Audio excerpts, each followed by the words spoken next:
Welcome back to the Whiskey and Wisdom Podcast, everybody. This is your host, Tyler Yaw. Unfortunately, Chris Kellum was not able to join us today in this beautiful venue of River Landing. However, I was able to bring on Larry George. Larry George. He is the golf pro. Yeah, well, director of golf and hospitality. Perfect. I like that title better. Yeah, I like it a lot better too. Sounds good. Look, before we get into that, we did commandeer some whiskey over here. We are going to drink on some Crown Royal. Mm-hmm. Very good. It's always a classic. It Can't is. go wrong. Along with our whiskey here, since it's classic, we're taking it neat. So we're going to start back at the very beginning, taking it classic. Tell us a little bit about yourself. I am at the ripe old age of 60 right now. Realize the older I am, the dumber I was earlier in life. But I grew up in the Wilmington area. Went to Breckenridge, Colorado after college, and that's where I found my wife of 32 years. I hope that's the correct math. But we came back after 2 years out there and started working in the golf business at Landfall, and knew right off the bat that the golf industry was for me, and it really become my life as far as work and friendships and relationships and families, which the membership at any club you're at is really becomes your family if you care about them. And so I've been here for 20 years and hope I'm here for the rest of my working career. That's great. Mm-hmm. So you're one of the very few original Wilmingtonians, it sounds like, then. Yeah, I was born in Savannah, Georgia, but I came here whenever I was 5. So that's pretty much a Wilmingtonian. Yeah. Got 2 brothers. We all still live in this area, very close family.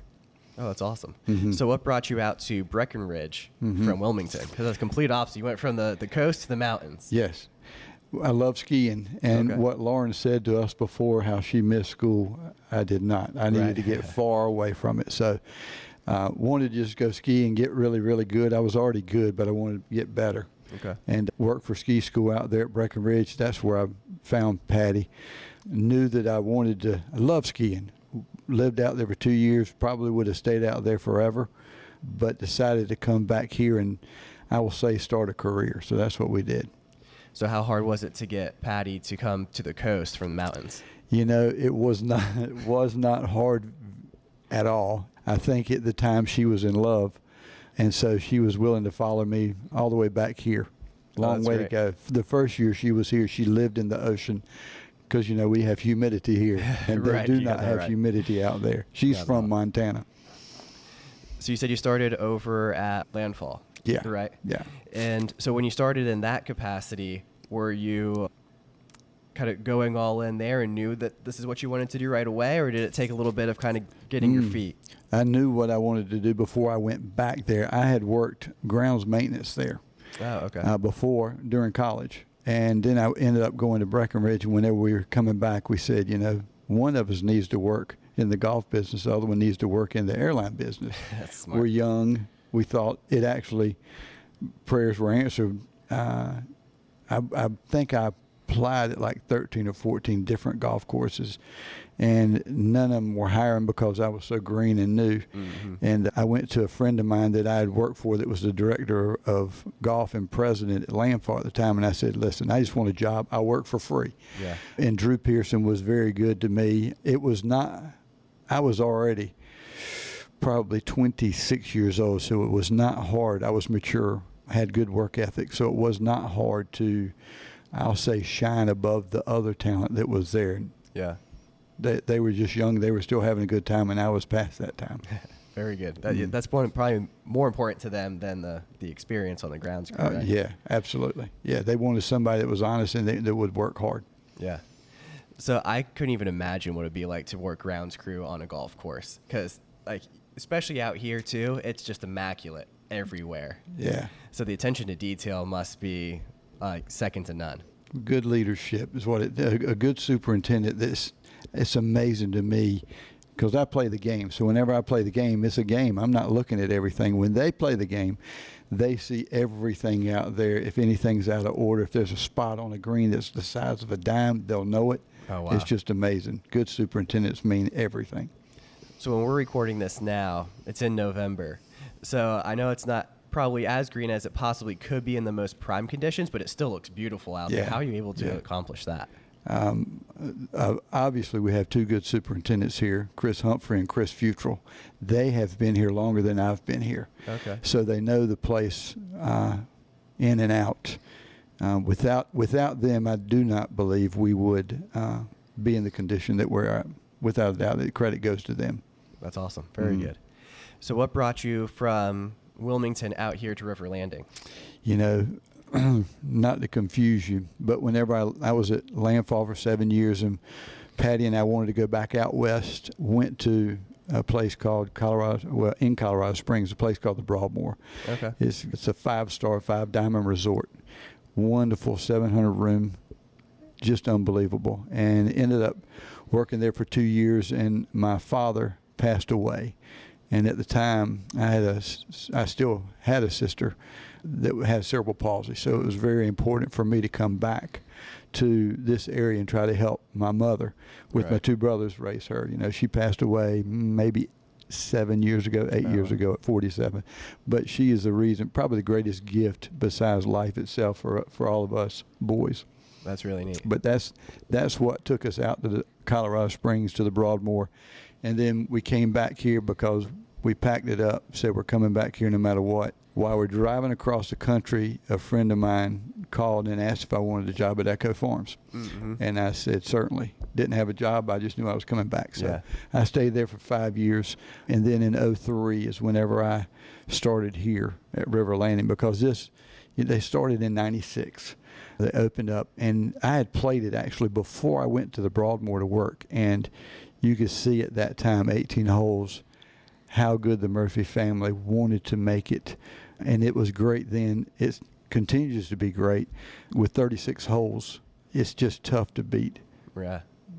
It is a beautiful facility out here, that's for certain. Mm-hmm. And so I'm not sure how much you know about the history of it, but what made the Murphy family want to build this facility out here? You know, Wendell Murphy tells a great story that he had a business that was doing good, and every time he would hire an executive, the executives would choose to live in Raleigh or Wilmington. And it really came down to their spouse that needed something more than living in the country. So he obviously wanted to build 18 holes because that's what everybody did. They played golf. So he put his brother Pete in charge. And with Pete's vision, River Landing has materialized to what it is today. The plan was never 36 holes. Oh, wow. It was never to have a 55,000 square foot clubhouse. Mm-hmm. It was to bring something that some of the business people working for the Murphy family farms at the time, something to be proud of and live in Wallace, North Carolina. Obviously, real estate changing, times changing. They sold a lot more property than they ever thought they would sell in Wallace, North Carolina. Yeah. And, you know, the membership predominantly has come from the north, but there is still ample southern charm here, too. Oh, absolutely. So in 96 it started, but in 99 we went to 27 holes. In 2006 is whenever we went to the last 9 to 36 holes. And I think the Murphy family is very proud to call River Landing home. And I can tell you Clyde Johnston, the course designer for both courses, was here less than a month ago. And he is still very pleased with everything here because it's done right. Oh, yeah. You can definitely tell for sure. Mm-hmm. So my other question for you is, I've seen and heard that you're quite a good golfer yourself. That's a relative term. It depends. If you know, like the memberships, typically older, when you hang around them, you look younger at 60. Yeah. The same way with golf. I'm a good athlete. I've pretty much picked up everything easily. It's probably because my schooling wasn't as good as it should have been, like I'm sure Lawrence is. But I love golf, have played for a long time. I started when I was 13. My grandfather took us to the golf course, my brother Jeff and I. He's 2 years older, but we had broken out a lot of the windows in the neighborhood, not understanding the game at all, just knowing we could hit this little ball and it'd go a long way. Love the game. Still like to compete. I compete decently.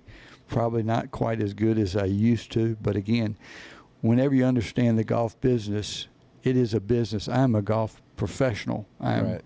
not a professional golfer like you see on TV.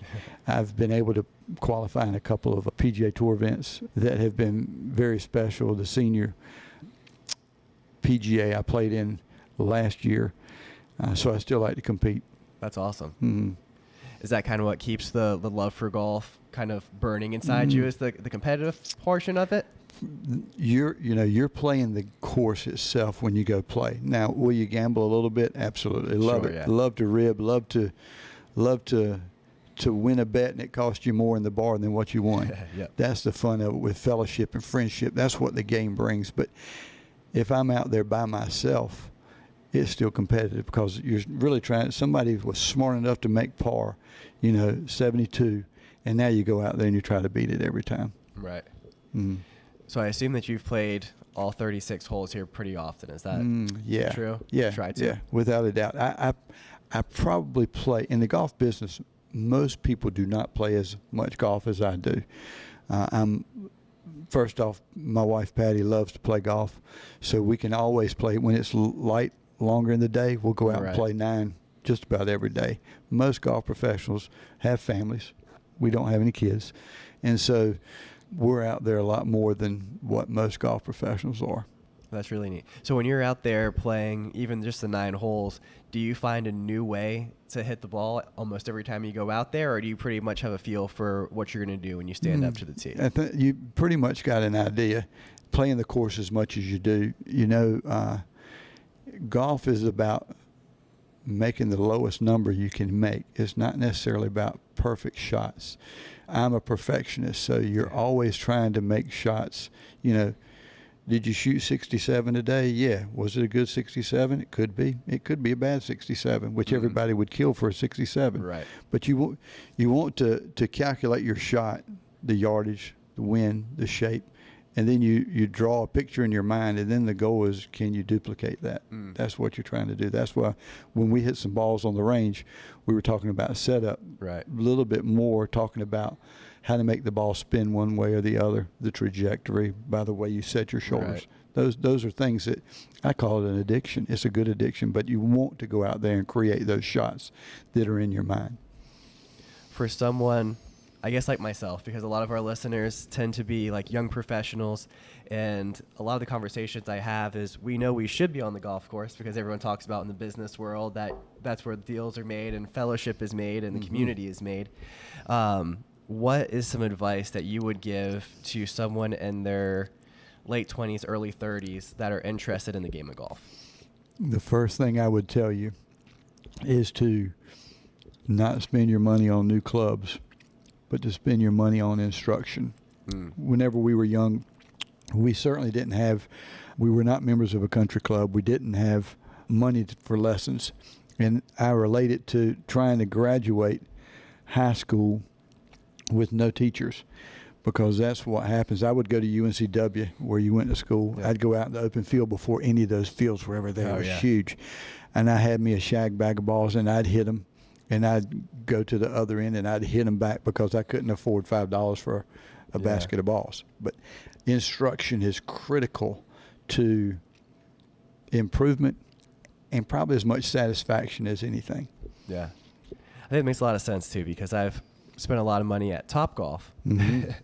And as you could tell when I was out there, I never got any better at hitting it because I never had any instruction. Right. So I've hit tons of balls, but until getting the instruction, I definitely hit the best balls that I ever have having the instruction by you. So I do appreciate that. I'm happy to do it. Learning golf is fun. Teaching golf is even more fun. Oh, yeah. To watch people get better, which you saw that in 20 swings that you swung. Right, yeah. I was pretty impressed. When I first asked, like, hey, do you mind going to the driving range? I thought you were going to look at me and be like, you think you're going to get a better swing in, like, the couple minutes that we have? But you enthusiastically led me out there and helped me with my swing right away. I mean, it's not perfect by any means, but it sure got a lot better than it was. You were eager, and that's what, if somebody's eager to do it, that's half the battle. Oh, yeah. And you look like a person that would not give up. You'd continue to do it. And hopefully you'll come back and hit balls in a play sometime. Oh, I certainly will. Yeah, it's definitely on the close midterm radar. My next question, just because Chris isn't here and he likes to ask some of the off-the-wall questions. Okay. So, what is your favorite golf club and why? People ask me this often. I have played probably 75 of the top 100. There are so many different aspects of the game and course layout conditions that relate into that. So I have never, and even for Chris, I'm not going to choose one, but I will tell you, if something's in the top 10, that's how my friends know if something's really, really good or not. You know, Right. We've been to Ireland and play Royal County Down. Oh, yeah. Fabulous. Maybe number one in the world. Whenever you look at rankings, Royal Dornoch in Dornoch, Scotland, which is where Donald Ross grew up. And you can see why he became a course designer and the course designer that he is. Fabulous place. Personally, I like golf courses that are traditional, and you look at it, and if it fools you when you look at it, I like it. I do like hard, Yeah. which is not necessarily for everybody. You want fun, but I find fun in challenge. You know, if you look in the country, Pine Valley in New Jersey is absolutely phenomenal. I've yet to play Augusta or Cypress, but I've played Oakmont. I go to Sand Hills in Nebraska, and everybody would say, Nebraska, in the middle of the Sand Hills, which I think is, if I remember right, 20,000 square miles of sand hills, and they're not hills, they're sand mountains. Oh, wow. But there's a course out there called Sand Hills Golf Club, and it is just golf. You spend the night there because it is in the middle of nowhere, and you just play 36 a day, and that's probably a special place that I've played over the last 15 or 16 years. We go play 5 days in a row, 36 holes a day. Yeah. You eat breakfast, lunch, dinner, have a great time with friends, but the course is what makes you keep coming out. So I'm not going to pick one, but I'll tell you that's very close to my heart. Yeah. Have you ever played Kiowa in South Carolina? Yeah. I've played all the courses at Kiowa. The Ocean course is probably the one you're thinking Right, about. yeah. They've hosted a PGA Yep. and a Ryder Cup, which was in '91. That was unbelievable. People don't understand the pressure, and these guys that play professionally, that do it on a day in, day out basis, just do fabulous, and then they turn around and under the gun, they hit a ball in the water that they would never hit in the water. Never. But it's just the pressure of competing for your country is what they're doing. Yeah. But yeah, you've been there to Kiowa? So my full-time job, other than the podcast, I'm a financial advisor. Okay. And my senior advisor, one of his buddies played in the PGA game that was there a couple years ago. Yeah, and awesome. My senior advisor got to be his caddy. Mm-hmm. So he really enjoyed going out there and hanging out with all the guys and stuff. Was he able to make the cut? Do you remember? No, he said that was not the best game that he's played. Yeah, I understand that statement well. Yeah. But yeah, that very similar to what you said too, when the pressure's on and you have the cameras out there and you're just hitting balls that you never would have hit before. Yeah. It's exactly the way that he described it out there too. They said that course in particular is more difficult than average courses. Would you say that's true? Absolutely. And they have made it easier since '91 when the Ryder Cup was there. And they needed to, because people would go there and they wouldn't want to come back. Why? Why do you want to beat yourself up like that? But it is I don't even know what they charge anymore, but it is a wonderful, wonderful golf course to have right here in South Carolina. Yeah. And what makes that golf course so much more difficult than the average golf course that's out there? For there, it's about landing area. Okay. There's not as much landing area there. And, it's penal whenever you hit a ball off the fairway. Where is it going to be? Is it going to be in water? That's costly. Is it going to be in sand? That's costly. Again, they have softened it up so much since '91, and I played it before then. The wind blows, and when the wind blows, which Scotland and Ireland, that's what happens. That's why I love it over there so much. Yeah. That's what makes it hard to control. You have to see different shots, and I'm used to playing here in the States. Right. I didn't even think about that being in other countries and how the wind would affect playing the course. Yeah, it's amazing. Texas, if you go out there, everybody can hit a low ball because the wind blows a lot, and you learn to do that. The higher your ball is, the more the wind's going to affect it, the more it'll take it offline. Oh, that's interesting. I never would have thought about that, but it makes a lot of sense. Well, there's probably not much wind in Topgolf, but I bet there's a little bit, but not much. Not when you're hitting shots. Yeah, not that far out. Yeah, it's not too bad. So I played out in Las Vegas before, and that was interesting out there versus Desert South golf. Carolina. Yeah. You can like tap that thing and it flies. Yeah, lower, I guess, density. The ball flies a lot further. Whenever I was in Breckenridge, I played out there, and the course is at 9,600 feet, and a shot that you would hit 280 is probably going to go 320. Oh, wow. I mean, it's amazing the difference, just how light the air is.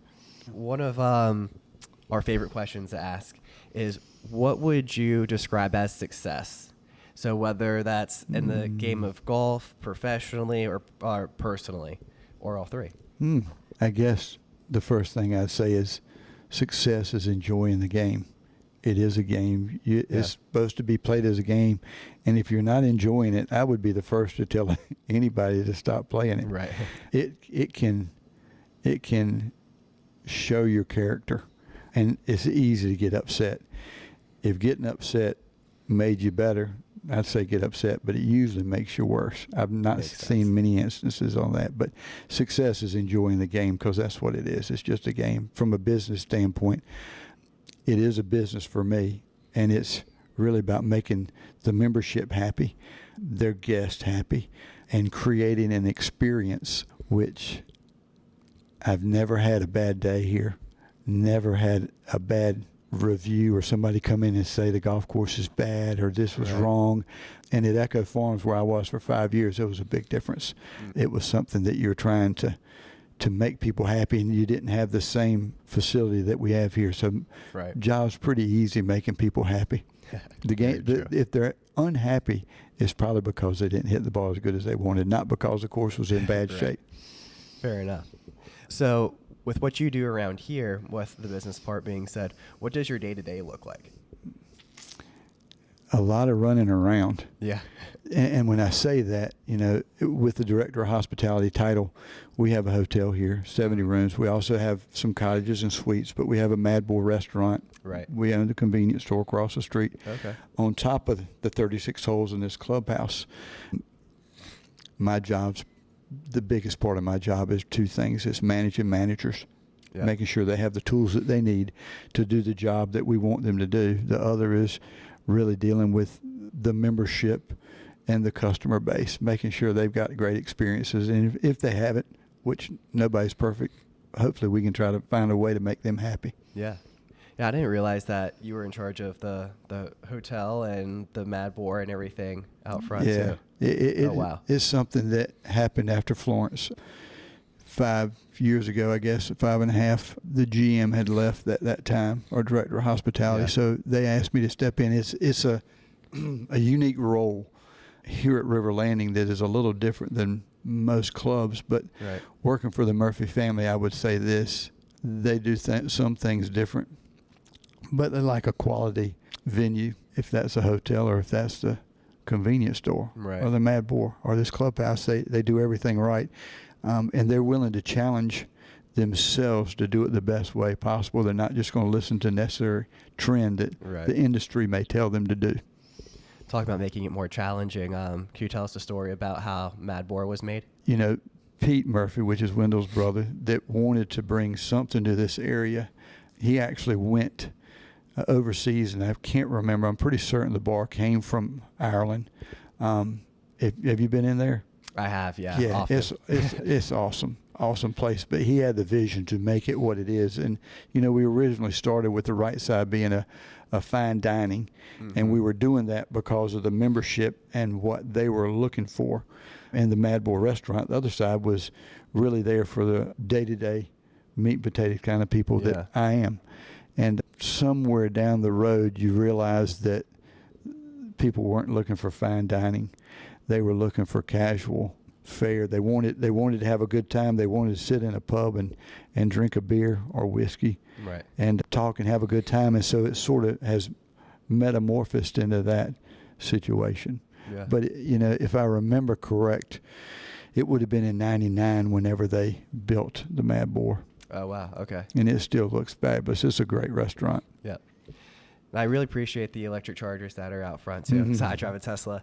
So anytime I'm coming back up to Raleigh or to visit my wife's family, this is clearly the spot that we stop at too. So we go, we charge, and come on into Mad Boar. Mad Boar, that's perfect. Yeah, that's sort of hang out. what we were hoping and envisioning when we did them. Yeah, it was very smart because we've driven by for years prior to me having my car, and we'd always say, hey, we need to go stop there sometime. That place looks really cool. And we're always trying to get one place to another pretty quick, so we never stopped. And now I'm like, it wouldn't hurt to stop and charge right now. So now it's an excuse to go to Mad Boar. That's probably a good thing for Tesla drivers, that you probably take life a little bit slower and enjoy things. And that's, I'm sort of like you used to be. I'm always in a rush to go to the next thing. And enjoying life, you got to slow down a little bit, which I have at 60, but just a little bit. That's something I learned in my travels. So I used to live in Pennsylvania, so my family was in Lancaster. Lancaster, Pennsylvania. And so I'd go up and visit my family when I was in college, and I would see how short of a stop I could make at each rest stop and try to get up as quick as possible. So where I've come now with having this vehicle, I know I have to stop every 4 hours or so to charge at the longest. So just kind of taking the time to enjoy the journey more so than the destination at that point. So yeah, and having the Mad Boar here definitely helps that experience, because there's plenty of other places that you can stop to charge that aren't near as nice or fun. Yeah, if they don't here. do the Mad Boar, a lot of times you'll see them walking over to the convenience store to get whatever they want while they're sitting there, so it works out. Yeah, that was the other thing that's nice too, is like if you just want to grab a quick water or something, you can just walk right across the street, so it's in the perfect spot there for that. So one of my last questions for you is, if you could tell your younger self one thing, what would it be? Wow, that's a good question. I certainly would not have done a lot of things that I've done. As a Christian, I would certainly sit there and have done better. But I guess probably it'd be my faith to put more time and effort into glorifying God's name and spreading His word, really. That's what I would think. I would have loved to have found golf earlier, too, though. Yeah. No, I love that one too. That's something that I've kind of been focusing this past year on as well, is kind of looking back and where could I have spread the word more or better than I had in the past. So that's definitely on the forefront of my mind too. So I greatly appreciate you sharing that with us today. So now more on the River Landing side, what's the best way for people to find you or learn more about River Landing? Riverlanding.com would be the first thing. But what I would tell anybody, you know, we have a lot of residents here. I love to challenge people whenever they come in here to go look at other communities. They're all beautiful. I'm not saying that. But I think what we have to offer here is special, different, unique. You know, we had originally planned to go back to Wilmington whenever I didn't work anymore, but I doubt that ever happens. I think we're going to stay here the whole time. I don't blame you. It's beautiful out here. One of the other things I wanted to bring up too is a lot of my friends have gotten married out in this area too. Your wedding venues are incredible. So I think that's amazing. I wanted to shout that out for you all. Cool. Thank you very much. And we do a few, more than a few. I was going to say, I'm sure it's more than a few. Just the small friend group that I had when I first moved up here, there was quite a few. And what I was telling you all before as well, about 10 years ago when I first moved down here, before I got into podcasting and everything, I was a DJ. And I had the opportunity to come out here quite a few times and DJ some weddings too. And was always super excited. The food out here was always amazing that you guys catered and everything. So, you know, you've got anywhere from rustic and River Lodge to host a wedding to upstairs in the ballroom or at the Celtic Court. Right. We've done a few weddings out on property, so there's so many options for anybody. I will tell you a funny story. One of my assistants was the first person that I realized got married the second time here. He got married his first time here, and probably 4 years later got married the second time. That wasn't a good fit. That is pretty funny, though. It's good that it's very telling that he's willing to come back twice, though. Very true. I think we gave him a decent discount. But there's so many places to have a wedding here that, again, unique. And I can tell you this from a pricing standpoint, if you want to compare us to what other people are offering, that's probably why we have so many weddings here. We're pretty successful. That's awesome. That's very good to know. We'll make sure Are you married? I am married. Okay. Yeah. Second time? Just one time so far. Yeah, one wife and kids. So Mm-hmm. How many kids? 2 kids. I have a Two. 3-year-old and a 1.5-year-old. Oh boy. Yeah, so they've been running me around. Mm. Yep. Both just got over sickness. That's why, for anyone listening, I sound more like a duck than I typically do on here. So, but I wanted to thank you so much for coming on the podcast today and allowing us to come out and taking a look at this beautiful facility that you have and giving us the small tour and helping me actually drive the ball straight and not miss it near as often. So I greatly appreciate that. Thank you. You're very welcome, Tyler. Enjoy the day, bud. Thank you. Cheers. Cheers to you.